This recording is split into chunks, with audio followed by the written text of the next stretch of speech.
Hello student, कैसे हैं आप सभी लोग। आज हम लोग जिस टॉपिक पे बातचीत करेंगे या डिस्कस करेंगे उसका नाम है एमिल दर्खाइम, यानी कि हम दर्खाइम के बारे में आज डिस्कस करेंगे। तो पहला इंट्रोडक्शन के रूप में हम जान लेते हैं कि वो कौन थे।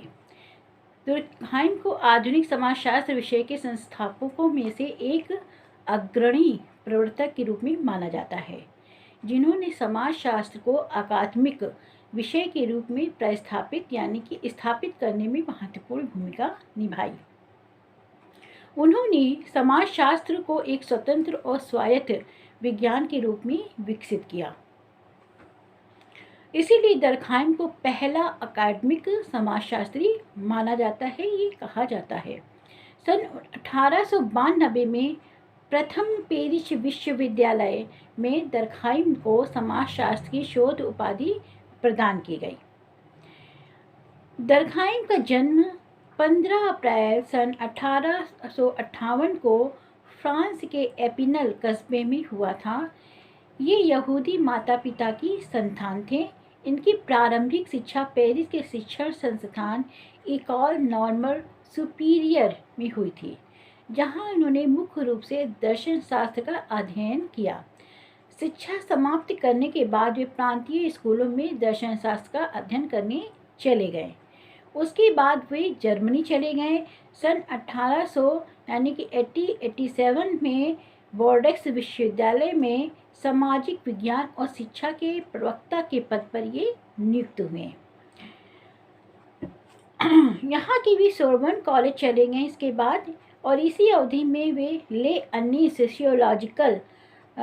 सोशियोलॉजिक नामक पत्रिका फ्रांसीसी भाषा में इसका प्रकाशन किया, जो बाद में समाजशास्त्र की सर्वाधिक प्रतिष्ठित पत्रिका बन गई। इसी पत्रिका ने समाजशास्त्र को एक स्वतंत्र एकेडमिक विज्ञान के रूप में फ्रांस में प्रतिष्ठित करने में महत्वपूर्ण भूमिका निभाई। इसी पत्रिका में वे आजीवन लिखते रहे और 15 नवंबर 1917 को जब उनकी मृत्यु हो गई। इनकी बुकें देख लेते हैं कि कुछ मुख्य बुकें हम लोग देख लेते हैं।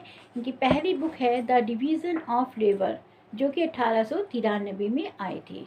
सेकेंड बुक है इनकी the rules of sociological method, ये 1895 में आई थी। Suicide study on suicide study in sociology 1897 में। The elementary forms of religious life, ये 1912 में आई थी। प्रिमिटिव क्लासिफिकेशन, ये 1903 में आई थी। आज हम दर्खाइम की जिस टॉपिक की बात करेंगे उसका नाम है सामाजिक तथ्य, यानी कि सोशल फैक्ट। समाजशास्त्र को एक स्वतंत्र विज्ञान के रूप में प्रतिष्ठित करने में दर्खाइम में सन 1895 में समाजशास्त्रीय पद्धति के नियम, यानी कि the rules of sociological method की नामक पुस्तक लिखी। इस पुस्तक में सर्वप्रथम दर्खाइम ने यह स्पष्ट किया कि समाजशास्त्र का अध्ययन क्षेत्र व्यक्ति नहीं अपितु समाज है, यानी कि हमें व्यक्ति का नहीं समाज का अध्ययन करना चाहिए। यह सामाजिक तथ्यों का अध्ययन करने वाला एक ऐसा विज्ञान है जो अमूर्त सिद्धांतों की अपेक्षा अवलोकन पर आधारित है ना। वो कहते हैं, दर्खाइम कहते हैं कि अमूर्त नहीं है बल्कि मूर्त है। इसको अवलोकन पर आप इसको देख सकते हैं, छू सकते हैं, यानी कि भौतिक मूर्त जिसको हम दिखाई दे सामने, ऐसा विज्ञान है। दर्खाइम के अनुसार समाज की अपनी यथार्थताएं हैं, यानी कि वास्तविकताएं हैं कुछ, जिन्हें व्यक्तियों के व्यवहारों और देशों के मात्र से बदला नहीं जा सकता। यानी कि अगर व्यक्ति स्वयं क्या है कि वो अपने व्यवहार उसके उद्देश्य बदल दे तो ऐसा नहीं हो सकता है। ये कौन कह रहा है? दर्खाइम बोल रहे हैं। यही नहीं, व्यक्तियों का निर्माण उनके सामाजिक परिवेशों द्वारा होता है। वो कहते हैं कि व्यक्ति अगर स्वयं चाहे तो उसके व्यवहार उसके जो व्यवहार है उसके उद्देश्य को नहीं बदल सकता है, क्योंकि समाज की अपनी वास्तविकताएं होती हैं और यही जो वास्तविकताएं होती हैं उनका जो निर्माण है व्यक्ति के आसपास का जो परिवेश है, वहाँ की जो समाज का जो परिवेश है उसी के अनुसार ये होता है। और उन्हीं से भी नियंत्रित और संचालित होते हैं। यानी कि वो जिस समाज में रह रहा है उसके आसपास जो उसकी प्रकृति है, उसका जो व्यवहार है, उसके अनुसार व्यक्ति को नियंत्रित करती हैं। व्यक्ति स्वयं अपने आप में कुछ नहीं है, बल्कि समाज ही सब कुछ है और समाज ही उसको नियंत्रित और संचालित कर रहा है। दर्कहाइम ने विस्तार से समाजशास्त्र के अध्ययन विधियों, नियमों के साथ साथ सामाजिक तथ्यों की प्रकृति का विश्लेषण इस पुस्तक में किया है। दर्कहाइम ने सामाजिक तथ्यों को स्पष्ट करते हुए उन्होंने उन्हें मनोवैज्ञानिक तथ्यों से अलग थलग भी कर दिया है। उनके अनुसार यदि कोई विचार, अनुभव, क्रिया पूरी तरह से वैयक्तिक है तथा उनमें अन्य व्यक्तियों को बाध्य करने या उन पर दबाव डालने की शक्ति नहीं है, तो वह सामाजिक तथ्य नहीं है। यानी कि वो समाज से प्रेरित नहीं है, सामाजिक नियम से प्रेरित नहीं है, वो व्यक्ति पर दबाव नहीं डाल रहे हैं कि वो अपने व्यवहार को नियंत्रित कर सके। अगर कोई तथ्य व्यक्ति को नियंत्रित और संचालित नहीं कर रहा है, उस पर दबाव नहीं डाल रहा है कि वो उसके अनुसार, जिस परिवेश में रह रहा है उसके अनुसार वो अपने व्यवहार को करे, तो वो वास्तव में सामाजिक तथ्य नहीं है, ये कहते हैं दर्कहाइम। उन्होंने लिखा कि सामाजिक तथ्यों में कार्य करने, विचार करने, अनुभव करने के उन सभी तरीकों का समावेश होता है जो व्यक्ति के लिए बाहरी होते हैं। यानी कि वो अंदर नहीं होते, बाहरी होते हैं। यानी कि आप उन्हें छू सकते हैं, देख सकते हैं। यहीं पर वो मनोवैज्ञानिक जो विचार कहते नहीं है, अभी बताया ना, सामाजिक तथ्यों को मनोवैज्ञानिक तथ्यों से वो अलग थलग करते हैं। मनोवैज्ञानिक यानी मन का, यानी वो अमूर्त है, वो दिखाई नहीं देता है। तो वो दर्कहाइम बोलते हैं जो दिखाई नहीं देता है, जिसको हम छू नहीं सकते हैं, वो सामाजिक तथ्य नहीं है। सामाजिक तथ्य वो है जिसे हम छू सकते हैं, देख सकते हैं, वो ही सामाजिक तथ्य है। वो कहते हैं कि जो व्यक्ति के लिए बाहरी होते हैं, जो उन पर दबाव शक्ति द्वारा नियंत्रित करते हैं। उदाहरण के रूप में समाज में जो प्रचलित जनरीतियाँ होती हैं, रूढ़ियाँ होती हैं, लोकाचार होते हैं, सामाजिक नियम होते हैं, ये क्या है सब? ये सब क्या है? ये सब सामाजिक तथ्य हैं। क्यों? क्योंकि ये व्यक्ति पर दबाव डालते हैं कि वो सामाजिक नियमों के अनुसार ही अपने व्यवहार को बदले, है ना। अगर कोई व्यक्ति उसके नियमों के अनुसार व्यवहार के विरुद्ध कार्य करता है तो उसको दंडित करता है। कौन? समाज करता है ना दंडित। तो वही कह रहे हैं कि जो लोक रीतियाँ, जनरीतियाँ होती हैं, वो इनसे ये सामाजिक तथ्य हैं और ये व्यक्ति को संचालित और नियंत्रित करती हैं। सामाजिक तथ्य की कुछ विशेषताएं भी दी हैं।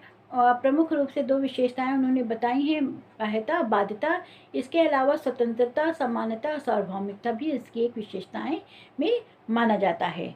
दर्कहाइम में सामाजिक जो तथ्य हैं उनको 2 भागों में विभाजित किया है। पहला समान सामाजिक तथ्य और दूसरा असमान या व्याधि के सामाजिक तथ्य। समान सामाजिक तथ्य क्या है? दर्कहाइम के अनुसार समान सामाजिक वे हैं जो एक विशेष अवधि में किसी समाज में सामान्य दर से पाए जाते हैं। सामाजिक संगठन की प्रकृति को निर्धारित करने में इनकी महत्वपूर्ण भूमिका होती है। विभिन्न समाजों में इनकी प्रकृति एक दूसरे से अलग हो सकती है। यानी कि उन्होंने कहा जो समान सामाजिक तथ्य हैं ये सार्वभौमिक होते हैं, है ना, सभी समाजों में पाए जाते हैं।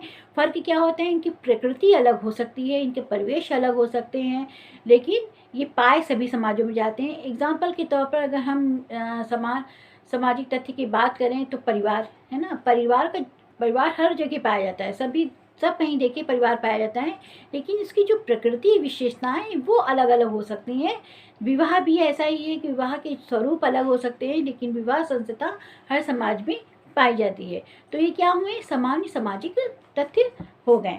असामान्य या व्याधिकीय सामाजिक तथ्य वे होते हैं जो समाज के लिए हानिकारक माने जाते हैं और ये अत्यधिक व्यापक दर पे पाए जाते हैं। इससे समाज का जो जनजीवन होता है वो ठप हो जाता है।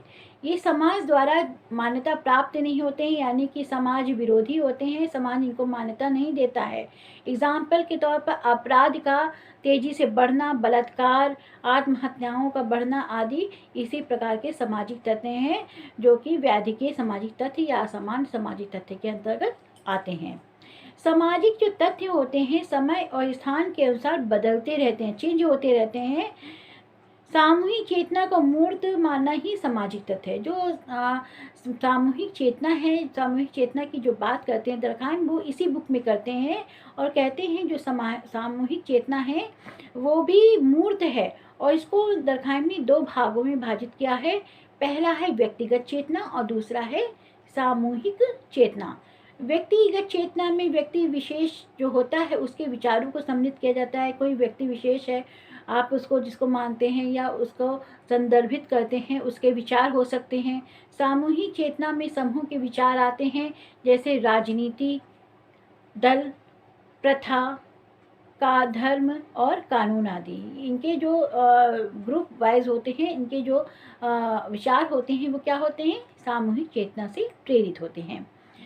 अगर सामाजिक तथ्यों के अध्ययन के नियम की बात करें तो पहला है, सामाजिक तथ्यों को हमेशा वस्तु के रूप में ही रूप में विचार करना चाहिए, उसका अध्ययन करना चाहिए। यानी कि हमें सामाजिक तथ्यों को, उन सामाजिक तथ्यों को लेना है जो कि मूर्त हैं, जिनको हम देख सकते हैं, उनका अवलोकन कर सकते हैं, ऐसे सामाजिक तथ्य होने चाहिए। पूर्व धारणाओं को उन्मूलन करनी चाहिए। अगर आप किसी का अध्ययन करने जा रहे हैं, किसी सामाजिक तथ्य का अध्ययन कर रहे हैं, तो पहले अपने उससे संबंधित जो पूर्व धारणाएं हैं यानी पूर्वाग्रह है, उनको पहले समाप्त करना आवश्यक होता है। भावनाओं का उन्मूलन करना भी आवश्यक होता है, नहीं तो जो व्यक्तिगत भावनाएं हैं वो कहीं न कहीं सामाजिक तथ्य पर अपना प्रभाव डालती हैं। सामाजिक तथा व्यक्तिगत तथ्यों से स्वतंत्र होना चाहिए, यानी कि जो भी तथ्य होते हैं सामाजिक तथ्य, वो सामाजिक और व्यक्तिगत तथ्यों से स्वतंत्र होने चाहिए। तथ्यों का वर्गीकरण समुचित रूप से किया जाना चाहिए, यानी कि जो आप अध्ययन कर रहे हैं, जो उनसे प्राप्त तथ्य हैं, उनका जो वर्गीकरण है वो समुचित रूप से होना चाहिए। जो भी आप अध्ययन कर रहे हैं जिस सामाजिक तथ्य का, उसका कारण और उससे संबंधित प्रकार का जानना भी आवश्यक होता है। तो ये सामाजिक तथ्य दरखाइम ने ये नियम बताए हैं, सामाजिक जो तथ्य हैं उसके अध्ययन करने के नियम थे ये। तो आज का जो वीडियो हम बस यहीं तक रखते हैं। आज हमने पढ़ लिया है कि सामाजिक तथ्य क्या होते हैं, सोशल फैक्ट क्या होता है।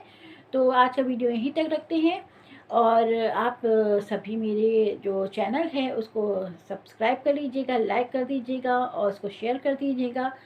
तो अगर कोई कन्फ्यूज़न होती है तो आप मुझे कमेंट्स बॉक्स में लिख के बता सकते हैं। तो आज का वीडियो यहीं तक रखते हैं। Thank you very much.